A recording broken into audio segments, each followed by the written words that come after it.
Bagi kami, kesenangan berarti tidak merasa sakit dalam tubuh dan tidak resah dalam jiwa. Karena hidup penuh kesenangan tidak diperoleh dengan pesta minum dan makan terus-menerus. Tidak dengan menikmati remaja laki-laki dan wanita cantik. Juga tidak dengan menikmati ikan yang enak dan makanan yang mewah apa saja.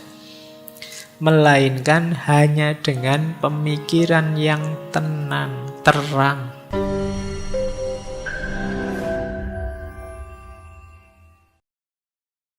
Yang pertama, ini agak panjang.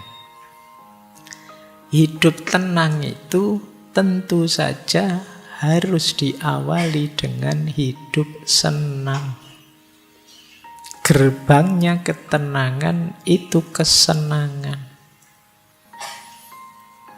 Tidak mungkin kita ngaku-ngaku tenang, tapi kita merasa tidak senang. Ketenangan dan kesenangan itu satu paket. Kesenangan adalah gerbangnya hidup bahagia. Kesenangan ini, kata Epicurus, sifatnya innate good. Innate itu sudah ada dalam diri kita dan kita anggap baik. Dan itu sejak kita lahir. Pikiran mungkin belum optimal waktu kita baru lahir, tapi senang dan tidak senang, nyaman dan tidak nyaman sudah ada. Bayi itu kalau tidak nyaman ya nangis dia. Itu kan berarti ada kesenangan. Ada yang dia sudah mulai paham. Ini senang, itu tidak senang. Kalau dia tidak senang ya nangis. Itu kenapa disebut innate good. Kita tidak perlu belajar senang itu bagaimana, tidak senang itu bagaimana. Itu fitrah sudah kita tahu. Sudah ada dalam diri kita. Makanya kan tidak ada kalian sebentar Pak saya tak belajar dulu caranya senang bagaimana. Kan tidak, kita otomatis sudah tahu. Begitu senang ya rasa senang itu muncul dalam diri kita. Nah, cuma kesenangan itu tetap harus kita renungi, kita pelajari. Kenapa? Karena tidak semua kesenangan harus dipenuhi. Ada kalimat dari Epicurus, kesenangan yang menyebabkan rasa sakit atau kesulitan harus dihindari. Sebaliknya kadang-kadang rasa sakit atau kesulitan tapi bisa melahirkan kesenangan harus kita jalani. Jadi mungkin ada kesenangan, enak sih sekarang nyaman, tapi itu akan menyebabkan rasa sakit jangka panjang. Kalau kita pinter ya kita hindari. Makan enak kayak tadi gorengan terus-terusan itu enak wong kita seneng. Tapi kalau kita sadar iya ya ini, tapi kalau saya tidak hati-hati besok ada kepahitan jangka panjang, kolesterol lah, jantung lah dan lain sebagainya. Ini kita harus mulai berpikir lagi, apa iya kesenangan ini harus saya penuhi? Atau ada kepahitan, kita tidak enak menjalankannya, tapi kalau kita jalankan kepahitan ini, besok kita ketemu kesenangan di belakang yang jauh lebih panjang. Nah itu kalau kata Epicurus, ayo kita jalani. Belajar misalnya, itu kan pahit, tidak enak, capek juga, puyeng juga. Tapi kalau kita tidak belajar, kita tidak ketemu nikmatnya ilmu, kita tidak ketemu manfaatnya ilmu untuk masa depan kita yang panjang. Maka harusnya kita jalani belajar itu. Jadi meskipun orang itu mencari kesenangan, tapi dia harus jeli melihat apakah kesenangan ini membuahkan rasa sakit atau tidak. Atau apakah sebelum mencapai kesenangan itu aku perlu menahan diri dalam kepahitan-kepahitan tertentu atau tidak. Jadi kalau akal rasio kita jalan, kita bisa mengidentifikasi jenis-jenis kesenangan tadi. Bahkan kata Epicurus, kadang-kadang orang itu harus siap sakit sebentar demi senang yang lebih panjang. Ngaji malam hari ini mungkin sakit sebentar, sumuk lah, rame lah, sumpek lah. Tapi kan demi biar saya ngerti sesuatu, dan pengertian itu mungkin ada manfaatnya ke depan, jauh lebih panjang. Nah, ini pahit dulu baru ketemu manfaat. Olahraga misalnya kan capek, ndak enak, tapi kan ada manfaat kesehatan jangka panjang. Jadi hedonisme itu memang dikenal aliran yang hidup hanya untuk senang-senang saja. Tapi versinya Epicurus, kesenangan itu ya harus jeli kita melihatnya, tidak sekedar enak langsung ditabrak. Kalau enak langsung ditabrak, ya siapa tahu kesenangan ini justru buahnya kepahitan yang lebih dalam jangka yang panjang. Terus nanti Epicurus membedakan antara kesenangan kinestetik dan kesenangan statis. Jadi kesenangan kinestetik itu kesenangan yang berproses. Biasanya kesenangan kinestetik itu muncul untuk memenuhi kebutuhan natural kita. Begitu kesenangan kinestetik terpenuhi, maka kita akan mengalami kesenangan statis. Contohnya, kita lapar, terus kita makan. Dan kita merasakan makan itu betapa enaknya, kesenangan kinestetik. Setelah selesai makan, kita puas, lega, kenyang. Kenyang itu kesenangan statis. Kata Epicurus, rumusnya begini. Kalau kita sudah sampai di kesenangan statis, biasanya ya selesai. Kita tidak ingin lebih lagi. Karena kalau lebih lagi akan jadi penyakit. Dari kesenangan berubah jadi ketidakenaan. Tapi orang masih bisa mencari kesenangan lain yang berbeda. Jadi kesenangan kinestetik melahirkan kesenangan statis. Kalau sudah sampai di kesenangan statis, ya sudah. Makanya disebut statis, selesai. Di titik ini kita tidak bisa nambah kesenangan lagi. Karena kalau ditambah biasanya terus jadi pahit. Tapi kita bisa nyari kesenangan yang lain. Wah, misalnya kalian tadi makan, sudah kenyang, selesai. Karena kalau nambah makan lagi, jadi pahit lagi. Tapi kalian masih bisa nambah kesenangan dari jalur lain. Misalnya, sudah kenyang ini, saatnya nyekrol TikTok sekarang. Itu kesenangan yang lain. Ya nanti nyekrol TikTok itu kinestetiknya, kalian akan sampai di kesenangan statis yang lain. Mungkin kalian jadi gembira di situ. Tapi juga kalian harus ngerti limit. Karena kalau kalian lupa batas, terlalu lama nyekrol TikTok, nggak ngerti kapan berhenti, terus tiba-tiba waktumu habis, lupa. Wah, lupa harusnya melakukan ini, melakukan itu.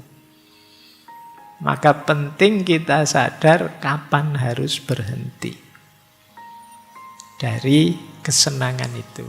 Jadi ini rumusnya, ada kesenangan kinestetik, ada kesenangan statis. Yang kalau sudah statis berarti kita terpuaskan. Kalau sudah terpuaskan jangan ditambah tapi mencari jalur lain kesenangan.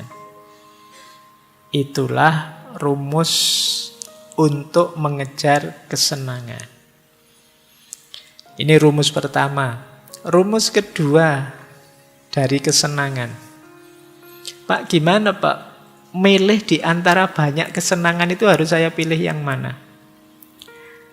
Kata Epicurus, kesenangan itu bisa dilihat intensitasnya, bisa dilihat durasinya, bisa dilihat kemurniannya.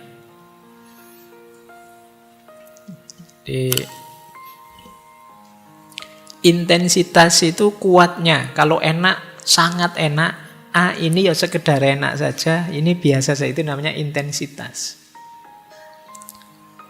Kemudian ada durasi. Kalau durasi ini sebenarnya enak saja sih, tidak sangat enak. Tapi durasinya panjang, lama. Atau kemurniannya. Kemurniannya itu senang yang tanpa ada rasa sakit sama sekali. Karena ada kesenangan itu disertai sakit. Misalnya kalian olahraga, mungkin kalian hobi olahraga, seneng olahraga, terus kalian olahraga, tapi di balik olahraga ada capeknya.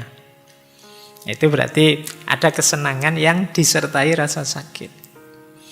Ada kesenangan murni, ada kesenangan dari sisi durasi, ada kesenangan dari sisi intensitas. Nanti kata Epikuros, antara intensitas dan durasi, pilihlah durasi. Antara durasi dan kemurnian, pilihlah kemurnian. Jadi nanti kesenangan murni itu nanti pada akhirnya ketemu kesenangan-kesenangan yang lebih batin, lebih spiritual. Tidak sekedar kesenangan materi. Biasanya kesenangan materi itu selalu ada unsur rasa sakitnya. Jadi kalau tabrakan antara intensitas dan durasi, pilih durasi. Pilihlah kesenangan yang jangkanya jauh lebih lama, lebih panjang. Kayak tadi loh, makan itu mungkin enaknya luar biasa dibandingkan enaknya belajar. Enaknya belajar mungkin tidak senikmat waktu kalian makan, tapi belajar ini senangnya bisa jangka panjang. Kalian bisa menikmatinya jauh lebih panjang. Pilih yang durasi. Tapi nanti ada juga yang murni. Kalau murni ini ya asli, berarti tidak kecampur apa-apa. Ini pasti kesenangan sejati. Nanti ketemu para sufi misalnya, senangnya dekat dengan Allah, senangnya dan lain sebagainya. Nah, maka untuk kesenangan murni itu ya, beliau bilang gini, there was no reason to eat, drink, and be merry today if you are going to have a headache from it tomorrow. Tidak ada alasan untuk makan, minum, atau kawin kalau hari ini kalian sedang pusing. Jadi ini masih ada sakitnya. Apa kesenangan yang diawali rasa sakit? Di situ diilustrasikan, ya makan diawali lapar.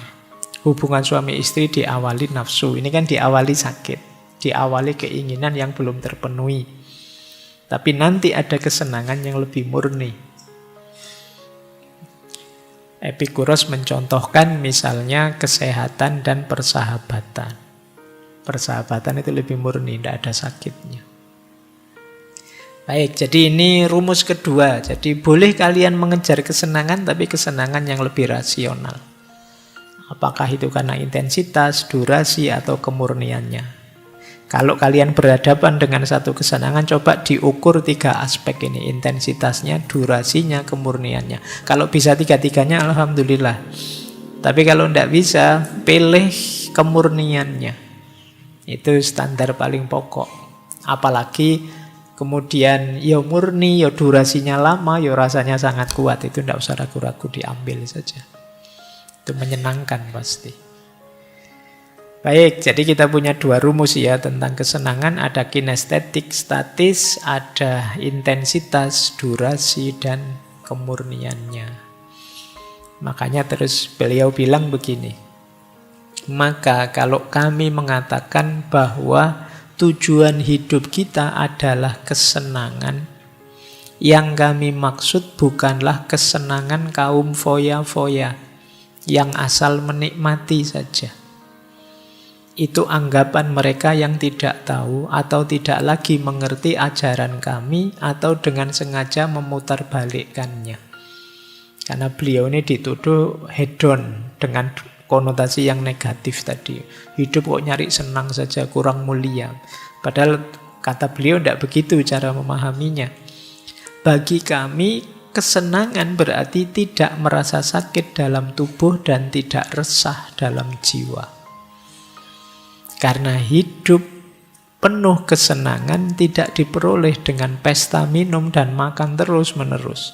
Tidak dengan menikmati remaja laki-laki dan wanita cantik. Juga tidak dengan menikmati ikan yang enak dan makanan yang mewah apa saja. Melainkan hanya dengan pemikiran yang tenang, terang, yang mencari akar segala keinginan dan dorongan, menghindar dan mengusir gagasan-gagasan aneh yang bagaikan angin prahara menggoyangkan jiwa. Jadi kesenangannya tidak seperti bayangan kita. Kalau ngomong kesenangan, mesti kesenangan yang dangkal. Bukan itu kesenangan itu. Jadi kesenangan itu intinya adalah fisik yang tidak sakit dan jiwa yang tidak resah. Kalau kita melakukan sesuatu yang meresahkan jiwa, ya berarti kita tidak bisa menyebutnya kesenangan meskipun rasanya nikmat. Baik. Terus beliau menyebut begini. Pada permulaan segala-galanya ada akal budi. Milik kita yang paling bernilai. Dari akal budi, keutamaan-keutamaan lain semua dapat disimpulkan. Akal budi mengajar kita bahwa tidak mungkin hidup senang kalau tidak hidup secara rasional, bersusila, dan adil. Juga sebaliknya, mustahil hidup rasional, bersusila, dan adil, tapi tidak merasa senang. Karena keutamaan-keutamaan menyatu erat dengan hidup senang. Dan yang satu tidak dapat dipisahkan dari yang satunya. Mungkin kemarin-kemarin kita merumuskan hidup senang dan hidup baik itu dua hal yang berbeda. Kalau di Epikuros tidak. Tidak mungkin kita bisa senang kalau kita tidak hidup baik. Dan tidak mungkin kita ngaku orang baik tapi tidak senang.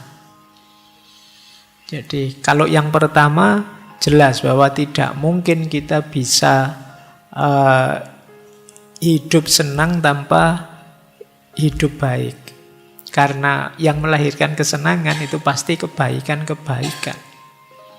Dan tidak mungkin kita hidup baik tanpa senang. Karena kalau kita melakukan kebaikan dan tidak merasa senang, berarti kita tidak utama. Mungkin kebaikan itu ya terpaksa saja, formalitas saja. Kita tersiksa oleh kebaikan itu, berarti kita belum menghayatinya. Jadi orang baik pasti bahagia. Dan orang bahagia pasti baik. Kalau tidak, ada yang salah dalam rumusannya. Jadi ini menurut Epikuros ya. Maka orang yang nganggap hidup hedon itu pasti negatif, nah ada pembandingnya. Ternyata pikiran-pikirannya Epikuros yang disebut akarnya hedonisme tidak begitu. Hedonisme jadi lebih artifisial, negatif nanti di hedonisme yang modern, yang dulu pernah kita bahas. Baik ya, jadi rumus pertama orang bahagia, hidup tenang adalah hidup senang. Untuk tenang kita harus senang. Tidak mungkin kita bisa tenang tanpa senang. Lanjut, rumus kedua. Untuk mewujudkan keinginan hidup adalah mengendalikan keinginan. Ini yang berat ya. Kadang-kadang keinginan itu ya muncul karena pengaruh sekeliling kita. Maka penting kita hidup reflektif, memikirkan apa saja keinginan kita, kemudian merenunginya. Kata Epikuros, ada 3 jenis keinginan. Yang pertama, natural necessary.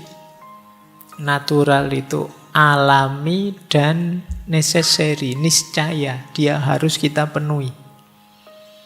Ada yang kedua, natural tapi unnecessary. Natural, alami tapi tidak niscaya, tidak penting. Yang nomor 3, unnatural, tidak alami. Nah, nanti setelah ini teman-teman boleh bikin list daftar. Saya itu ingin apa sih, tulisan ya. 1 apa, 2 apa dalam hidup ini. Tulis saja semua. Jelek juga tidak apa-apa, saru juga tidak apa-apa. Wong yo keinginanmu kan. Coba tulisan itu untuk membersihkan pikiran juga, menjernihkan pikiran kita juga. Tulis semua keinginanmu, terus bikin klaster 3 ini. Ini keinginan yang natural, necessary. Ini yang natural tapi unnecessary, dan yang ketiga unnatural. Natural necessary itu keinginan alami yang harus kita penuhi agar hidup bahagia, hidup senang.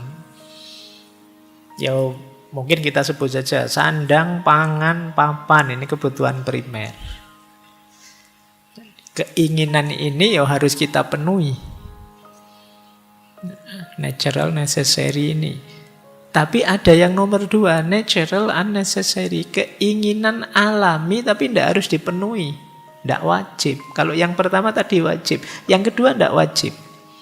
Misalnya tadi ingin makan. Nah, sekarang kita ingin makan yang sangat enak. Atau makan yang mahal. Makan di warung langganan saya biasanya. Ini ada jenis unnecessary. Tidak harus begitu juga tidak apa-apa sih. Baju, terus ingin baju keren, baju mode, dan lain sebagainya.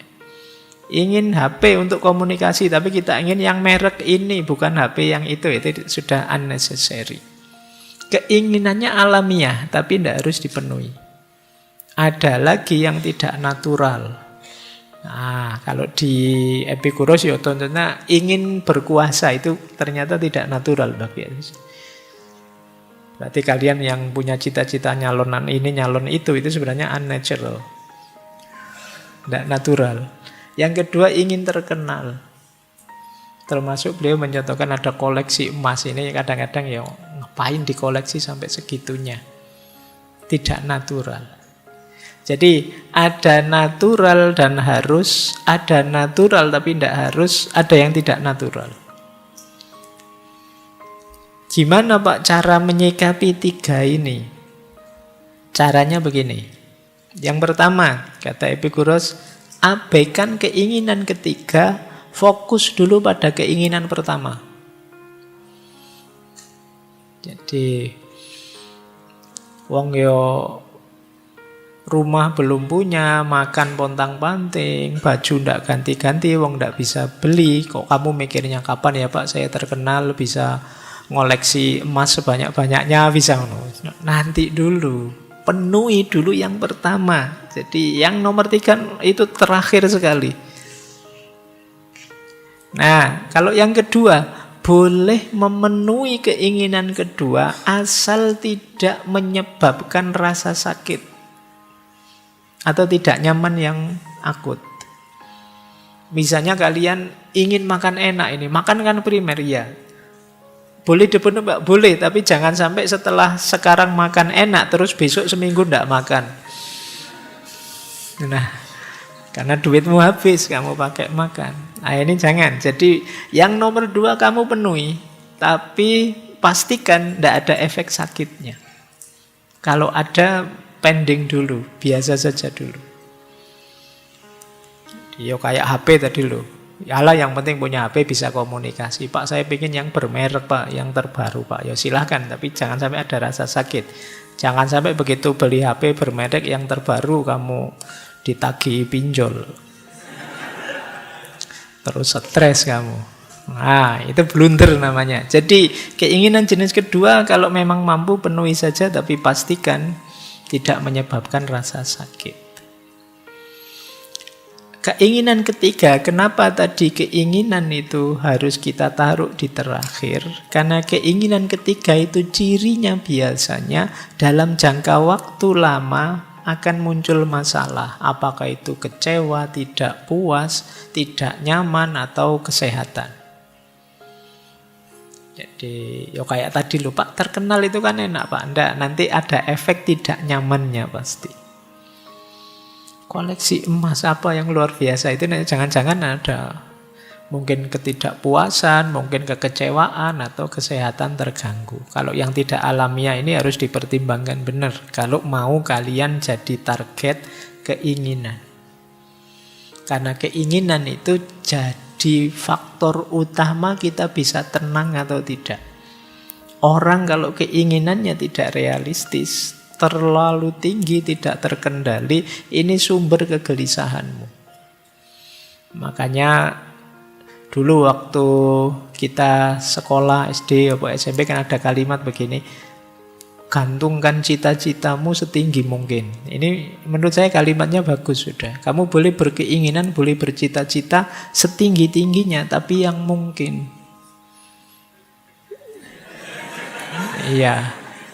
Ya makanya setinggi mungkin, jadi setinggi-tingginya tapi yang mungkin. Jangan yang tidak mungkin, nanti kamu stres. Jadi boleh kamu berkeinginan apa saja, ya memang setinggi-tingginya, tapi yang mungkin saja. Jangan, Pak, saya pingin pemilu yang akan datang saya terpilih jadi presiden, Pak.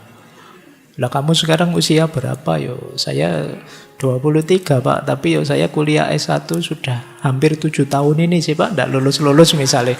Ya mbok yang realistis saja, menyelesaikan kuliah belum nyampe kok kamu sudah pengen jadi presiden yang akan datang. Ini sumber kamu stres. Jadi itu yang dimaksud ya. Jadi kendalikan keinginanmu dengan rumus tadi. Setelah kalian kategorikan, oh ini natural, necessary, ini natural, unnecessary, ini unnatural. Baru kamu terus bergerak. Dan kata Epikuros, setiap keinginan yang akan kita wujudkan harus kita pahami untuk konteks hidup kita secara utuh. Karena hati-hati kadang-kadang nikmat di sini, tapi efeknya negatif, menyakitkan sekali untuk sisi hidup kita yang lain. Jadi mungkin kalian punya hobi apa, terus kalian penuhi sesenang-senang kalian, tidak ngerti batasnya, kalian lupa bahwa ada sisi hidupmu yang lain. Mungkin terdampak kesenanganmu tadi, akhirnya dia terbengkalai dan kamu ketemu sakitnya berkepanjangan. Misalnya kalian hobi musik, jadi tiap malam kalian main gitar, tiap malam itu. Lupa bahwa kalian masih mahasiswa, perlu belajar. Terlalu asik gitaran nyanyi, tapi ya terus kuliahmu terbengkalai. Jadi bukan tidak boleh, tapi kamu harus cermat menghitung keutuhan hidupmu. Baik, jadi ini rumusnya mengendalikan keinginan. Makanya beliau punya quote menarik begini. Jika kamu ingin membahagiakan seseorang, jangan menambah kekayaannya, tapi kurangilah keinginannya. Menarik ya. Jadi kenapa begitu ya? Karena kalau ditambah kekayaan itu kadang-kadang nambah keinginan, tidak ada akhirnya. Tapi kalau mengurangi keinginan itu bisa lebih nyaman. Ini jangan dipakai alasan ya kalau kamu diminta siapa gitu, bahwa lebih bahagia kalau mengurangi keinginan, loh dek, tidak begitu. Jadi ini rumus maksudnya untuk kita sadari bahwa dalam hidup ini keinginan yang lebih sedikit itu lebih memudahkan kita untuk hidup tenang, bahagia, tidak kecewa. Tapi semakin banyak keinginan, apalagi keinginan yang kurang realistis, semakin membuat kita ruwet. Jadi kalau ingin membuat orang bahagia, ya kita sadarkan dia dari keinginan-keinginannya yang kurang realistis.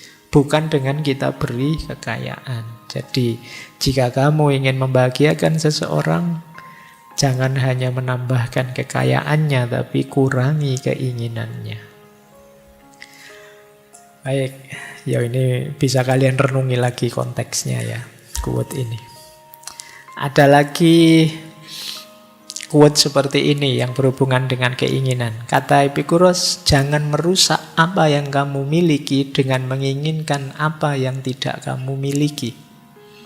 Ingatlah bahwa apa yang kamu miliki sekarang dulunya merupakan salah satu dari apa yang kamu inginkan.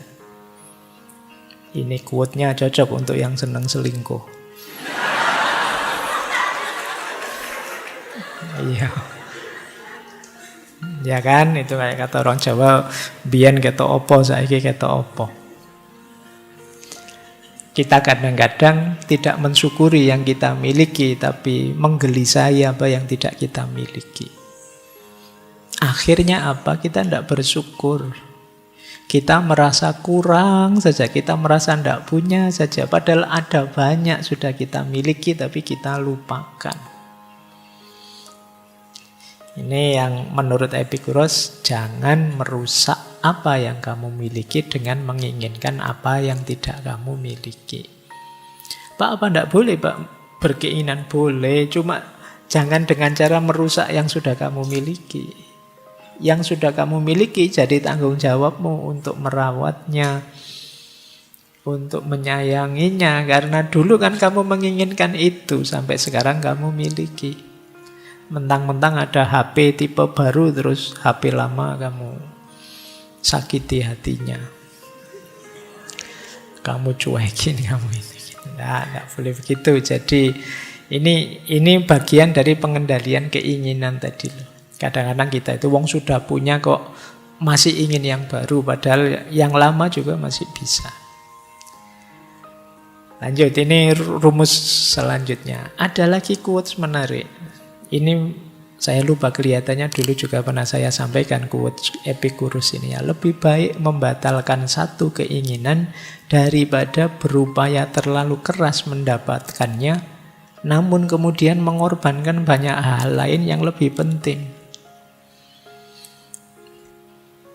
Itu kayak kalian main game karena ingin push rank, terus kamu kalah terus, pokoknya ngototnya luar biasa sampai direwangi top up terus, bahaya terus, kalah terus. Habis duitmu, SPP-mu kemakan semua akhirnya. Terlalu keras ingin mencapainya, mengorbankan banyak hal lain. Padahal capaiannya ya hanya itu-itu saja. Terlalu besar pengorbanannya. Maka sebelum sampai ke titik itu, lebih baik kamu cancel saja saya keinginan itu. Batalkan saja. Daripada terlalu banyak mengorbankan hal lain yang jauh lebih penting. Boleh kalian cari dalam hidupmu apa saja. Kadang-kadang kita itu kalau sudah terobsesi dengan sesuatu, jatuh seperti quotes ini. Jadi terlalu mengorbankan banyak hal yang penting untuk satu hal yang kadang-kadang juga tidak sepenting yang kita korbankan.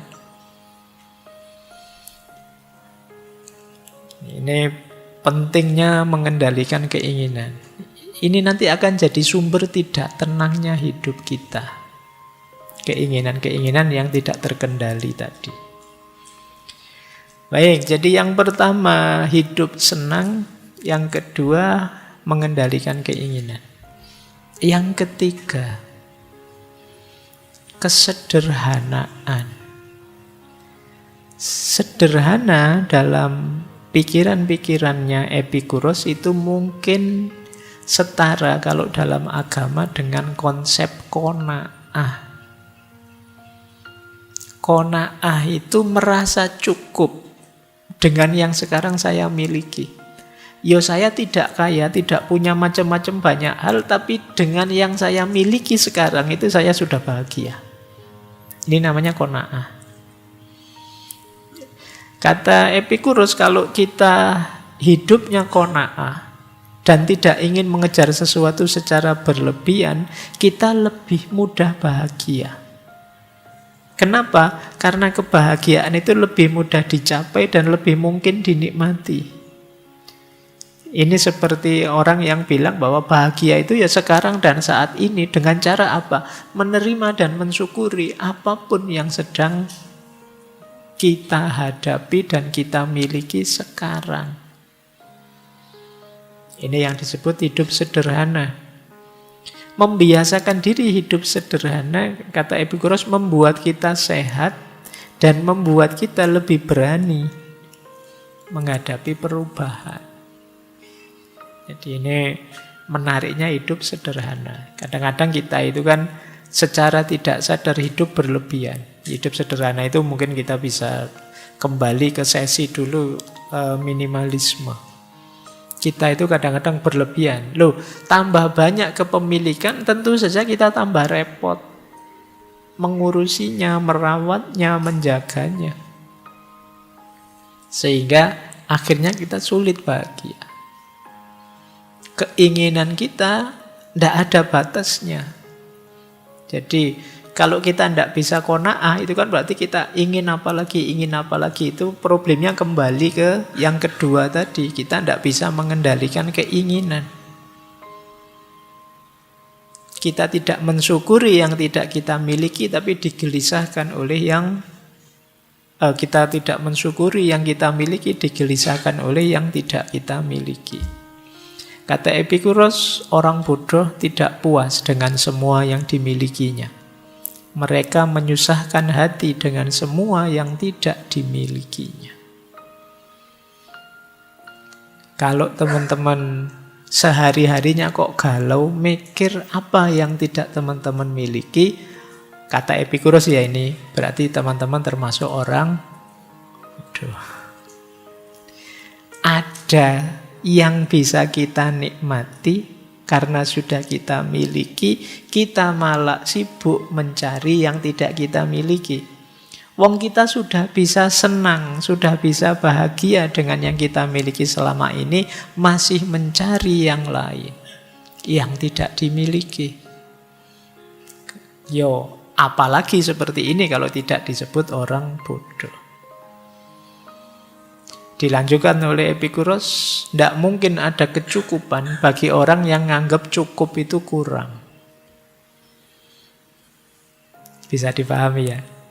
Sebenarnya kalian sudah punya, tapi masih ingin lagi karena kepunyaan kalian anggap kurang, padahal sudah punya. Sudah ada, tapi kalian masih ingin ya. Kalau mentalmu seperti ini, ya tidak akan pernah ada kata cukup. Kalian sudah punya baju 20 di lemari. Itu pun tiap kali buka lemari, pakai baju apa ya? Saya tidak punya baju. Terus yang satu lemari itu buat apa? Kalau kalian tidak bisa merasa cukup dengan yang kalian miliki, ya tidak akan kalian pernah bilang cukup.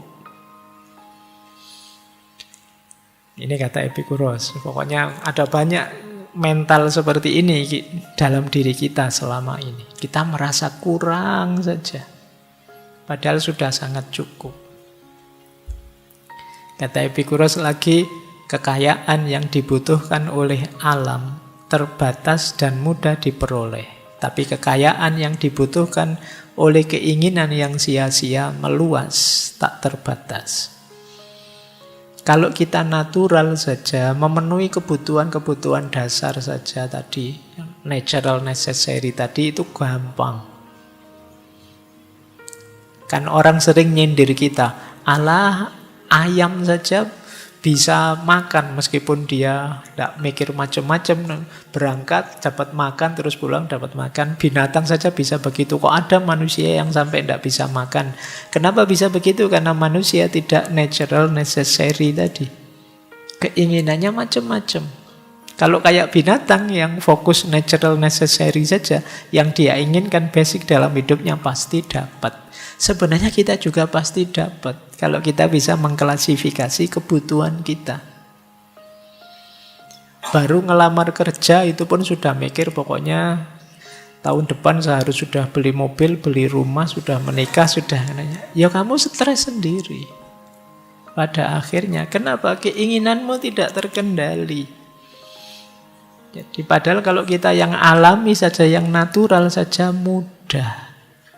Yang sulit itu melayani keinginan kita.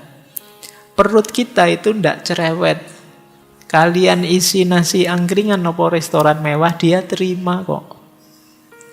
Apa dia pernah protes? Ah ini angkringan balik wae, kan tidak begitu. Dia bisa kita beri apa saja. Selera kita yang sering nawar. Keinginan kita yang sering protes. Jadi ini sindirannya Epikuros buat kita ya. Lanjut. Kata Epikuros, bukan kekurangan sebenarnya yang menyakitkan, tapi menanggung rasa iri yang timbul dari keinginan yang sia-sia. Kenapa harus diawali rasa iri? Ya karena biasanya keinginan kita jadi unnatural, tidak alami, juga unnecessary ketika kita melihat orang lain, membandingkan diri kita dengan orang lain. Sebenarnya yang kita miliki itu sudah cukup, tapi kita merasa kurang karena melihat orang lain. Padahal orang lain itu bukan kita. Mungkin standar mereka beda dengan standar kita, tapi karena kita melihat orang lain terus timbul rasa iri. Yang semurah cukup kita anggap kurang. Akhirnya kita merasa tersakiti oleh itu. Kalian merasa jadi orang yang lemah, jadi orang yang malang, jadi orang yang tidak punya apa-apa.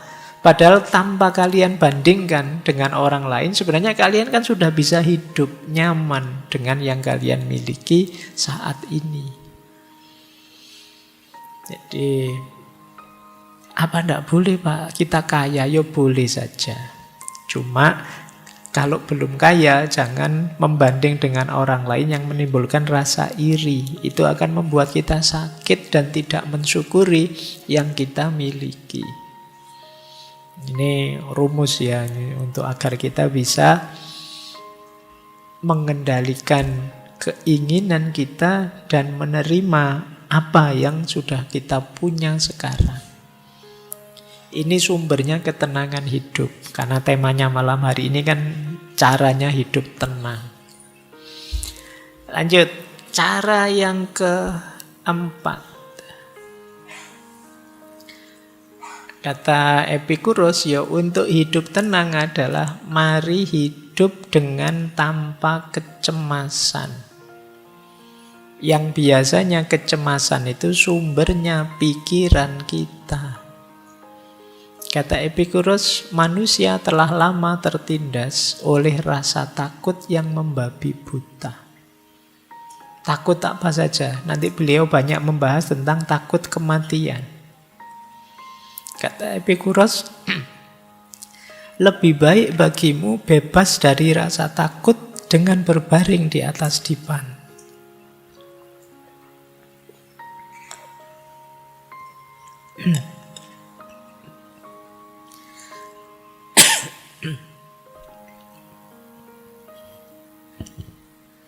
Sebentar.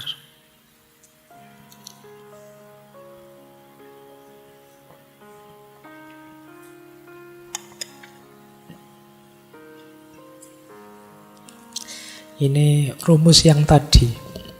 Setinggi apapun filsafat, kalau tidak sehat,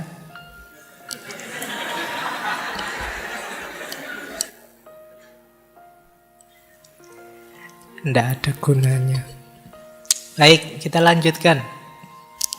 Lebih baik bagimu bebas dari rasa takut dengan berbaring di atas dipan daripada punya sofa emas dan meja mewah namun penuh dengan masalah.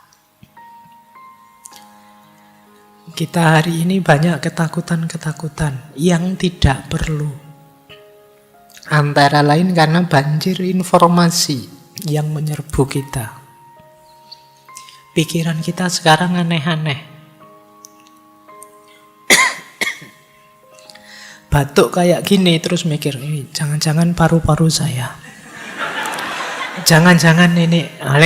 Kita sering begitu ya. Kenapa?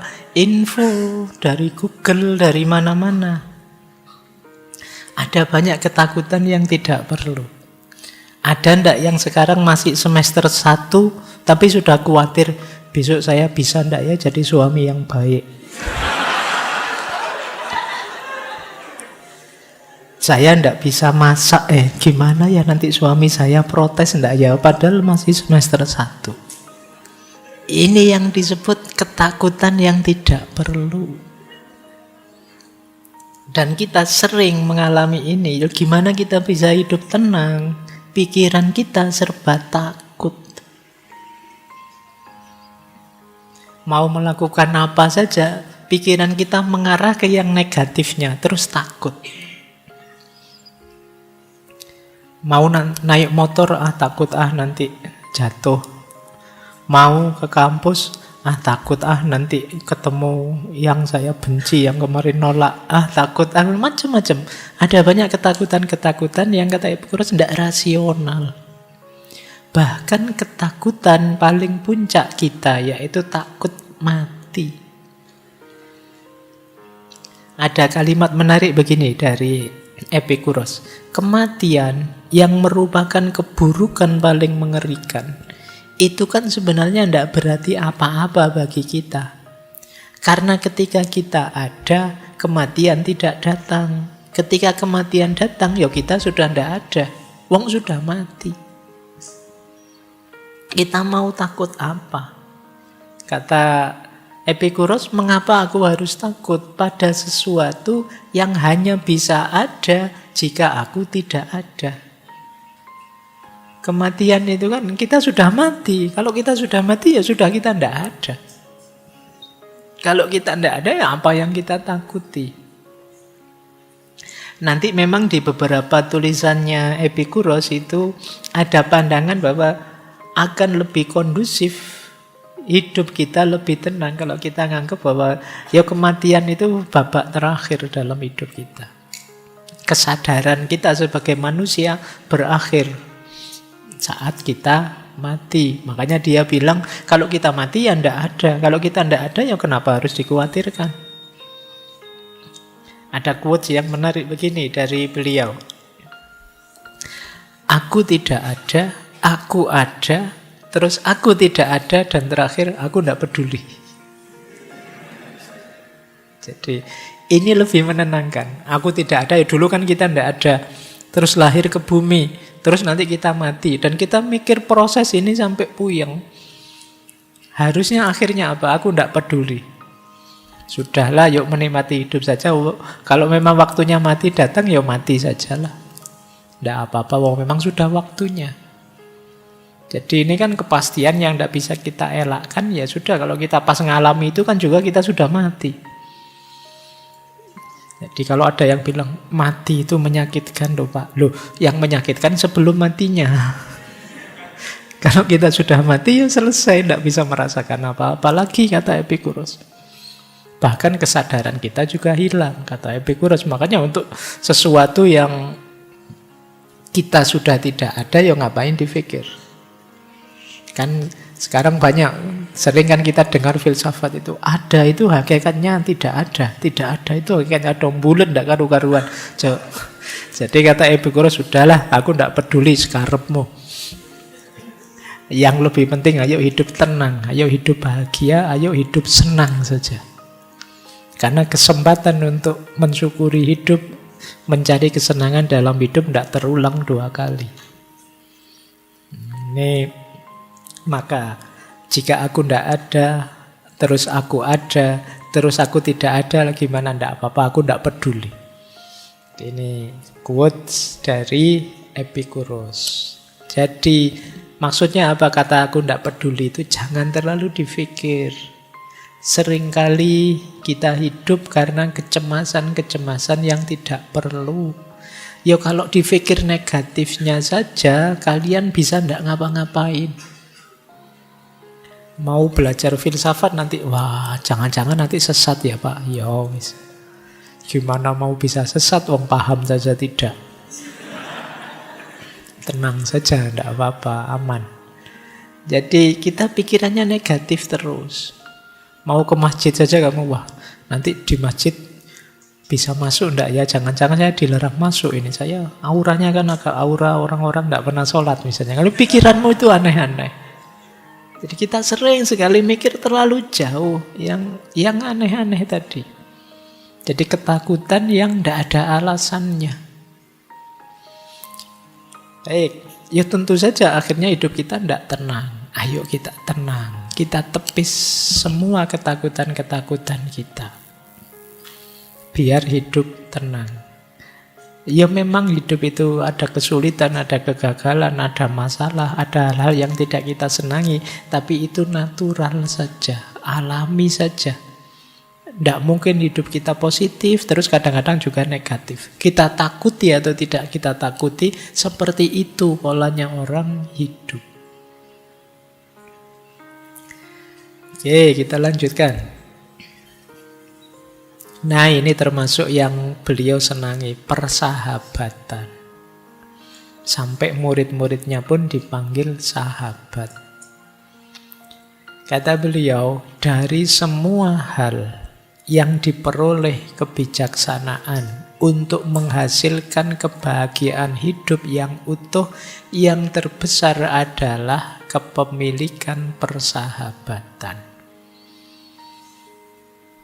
Beliau bahkan menyebut antara perkawinan dan persahabatan itu lebih tinggi levelnya persahabatan. persahabatan itu tingkat tulusnya lebih tinggi. Orang lebih cenderung mau berkorban, ikhlas untuk sahabatnya. Kalau dengan pasangan suami istri kadang-kadang masih ada pamrih-pamrihnya, masih ada harapan-harapan tertentu yang kalau tidak terpenuhi terus jadi masalah. Tapi kalau dengan sahabat tidak, dengan teman tidak. Kita kalau sama teman, kata Epikuros, mereka datang dan kita ngobrol ngalur ngidul bareng-bareng saja, itu sudah membahagiakan. Tanpa harus mereka membawa apa atau mereka menguntungkan kita apa, enggak. Maka kata beliau, sahabat itu posisinya lebih tinggi, termasuk dibandingkan ikatan pernikahan. Jadi tidak masalah kalau kalian nembak ditolak terus jawabannya kita sahabat saja ya. Ya. Itu berarti ingin level yang lebih tinggi.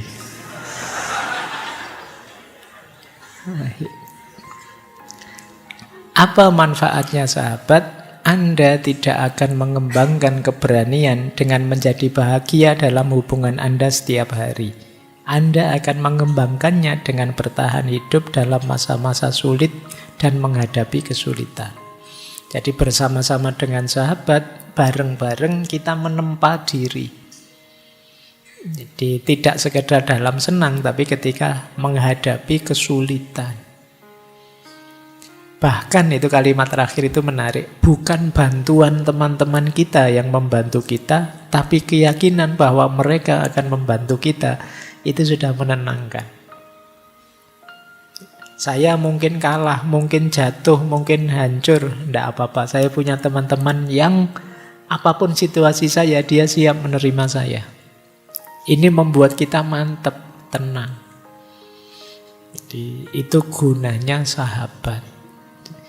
Makanya ini mungkin agak kontras dengan yang di depan tadi, ingin hidup uzlah, tapi seandainya berinteraksi dengan orang, berinteraksilah dengan para sahabat. Ada quotes menarik bisa kalian pakai dari dia. Kita harus mencari seseorang untuk makan dan minum sebelum mencari sesuatu untuk dimakan dan diminum. Itu menarik ya, jadi cari sahabat. Jangan makan sendiri. Ya ajaklah teman. Kata Epikuros, makan dan minum tanpa teman itu sama saja dengan melahap seperti singa dan serigala. Singa dan serigala itu kan kalau makan ya kan tidak mikir ajak-ajak teman.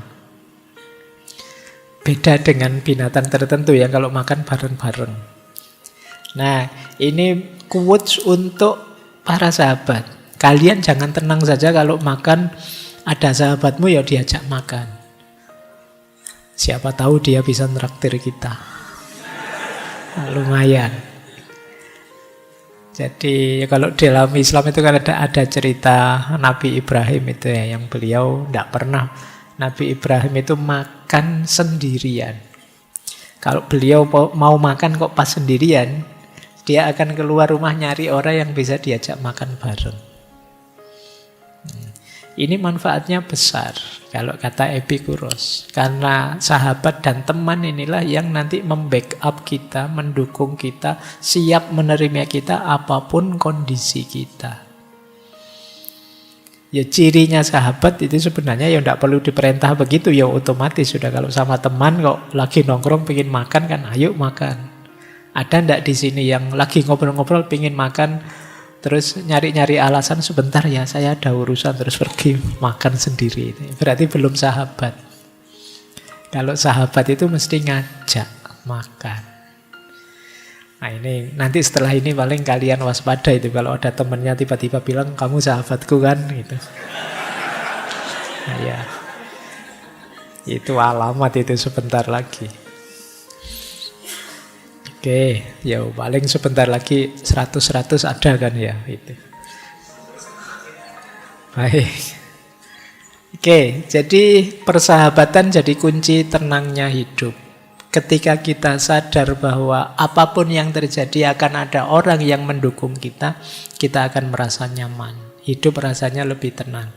Karena kalau kita merasa sendirian itu juga kita insecure juga kalau nanti ngalami harta tentu tidak ada yang mendukung, ya tidak ada yang menghibur, tidak ada yang membantu mencari solusi, juga hidup ini rasanya pahit. Kita lanjutkan. Nah, tadi yang kelima, ini sekarang yang keenam. Yang natural saja dalam hidup, jangan terdistraksi oleh kerumunan-kerumunan. Kata Epikuros, saya tidak pernah ingin menuruti kemauan orang banyak. Kenapa? Karena apa yang saya tahu mereka tidak setuju. Dan apa yang mereka setuju saya tidak tahu. Karena orang banyak itu sulit. Kalau kita ingin menuruti orang banyak, yang satu bilang A, kita mau ke A, nanti yang lain bilang B. Ini kayak kemarin kita di herd mentality. Jadi mari kita penuhi saja keinginan kita, mungkin sambil didukung, sambil bekerja sama dengan para sahabat kita tadi. Tanpa harus kemudian kita berpretensi untuk menuruti kemauannya semua orang. Karena itu tidak mungkin. Teman-teman akan kelelahan kalau tiap hari gaya hidupmu adalah jangan sampai ada orang ngeritik saya. Atau saya harus memuaskan semua orang. Karena ini sesuatu yang tidak mungkin. Itu kan kayak dulu loh waktu kita ada di sesinya Nasruddin itu loh. Yang dia sama anaknya naik keledai. Itu kan terus jadi pontang-ponting dia karena mendengarkan orang yang suaranya beda-beda. Waktu dia keluar rumah, Nasruddin di atas keledai, anaknya di bawah. Terus orang komentar, orang tua kok tidak tahu diri. Anaknya disuruh jalan, dia enak-enakan naik keledai. Bingung dia. Terus anaknya yang disuruh naik. Orang ganti komentar, anak durhaka. Dia di atas keledai, orang tuanya dibiarkan jalan. Itu bingung.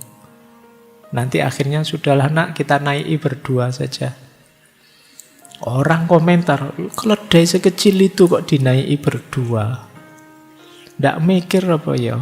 Susah lagi. Akhirnya dua-duanya turun. Dituntun saja nak keledainya. Orang juga komen, bawa keledai kok ya dua-duanya jalan kaki, kok bodoh banget. Susah. Akhirnya sudahlah nak, ayo keledainya digotong aja berdua.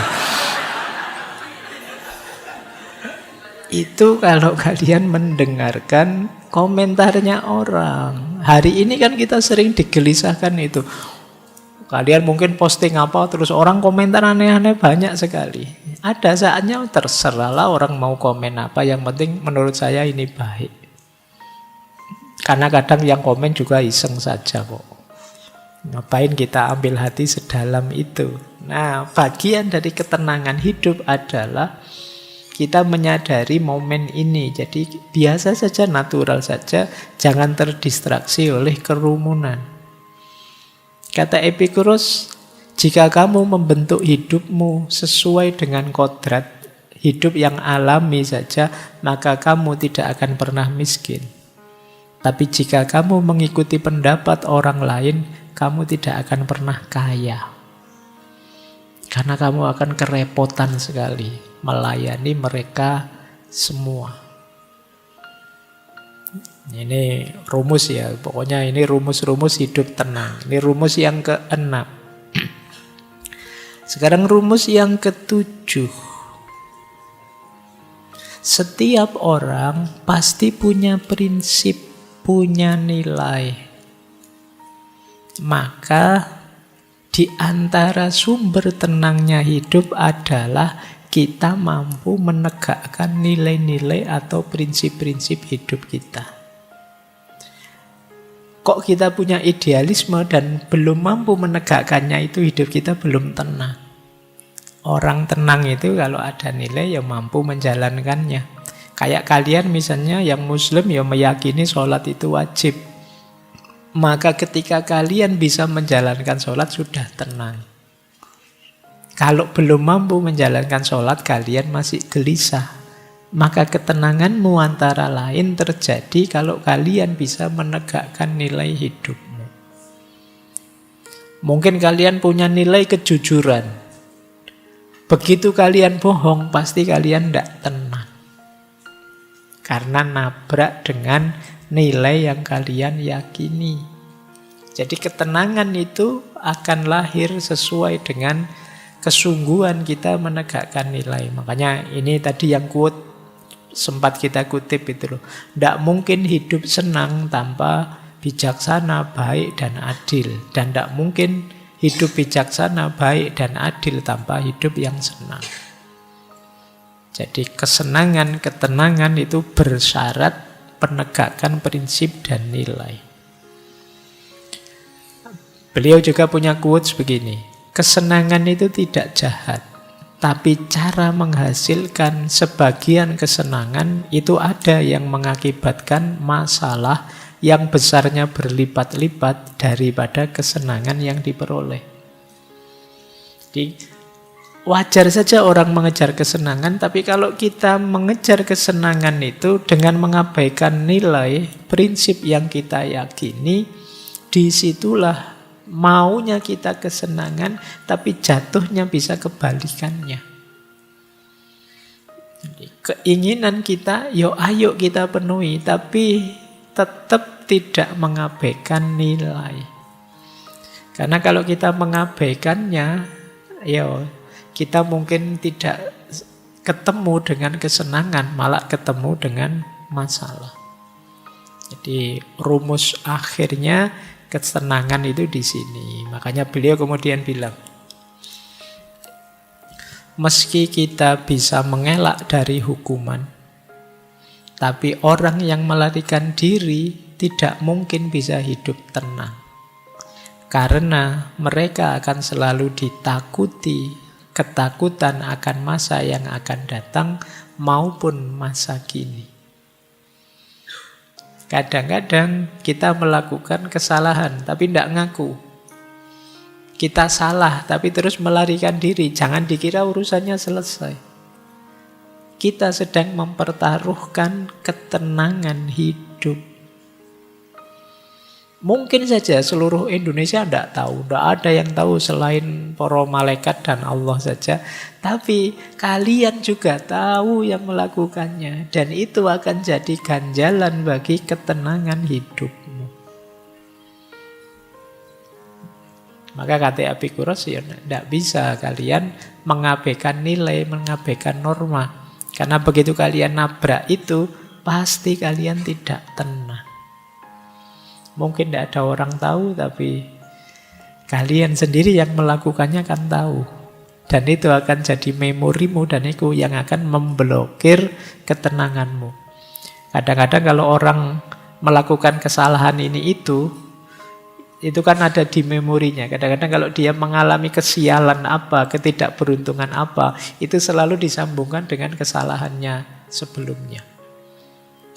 Makanya orang yang mendapatkan musibah itu kan sering mengeluhnya itu, ya Allah, apa salahku ya, apa dosaku ya. Karena memang ingatan akan salah dan dosa itu jadi memori yang menghalangi ketenangan kita. Kita was-was terus, jangan-jangan salahku, dosaku ini nanti terbalas dengan hal yang lebih pahit, lebih buruk. Jadi ketika kita mengalami kepahitan itu kita sambungkan dengan ingatan kita akan dosa dan kesalahan kita. Nah, jadi kalau ada teman-teman ini, kita semua kan kadang punya aib yang ingin kita tutupi, punya dosa yang tidak ingin kita ceritakan ke siapa-siapa. Tapi jangan lupa, kalau kita tidak ingin bersih-bersih diri, kita hanya menyangkal saja dosa itu, salah itu, ya pada saatnya kita sedang mengorbankan ketenangan kita.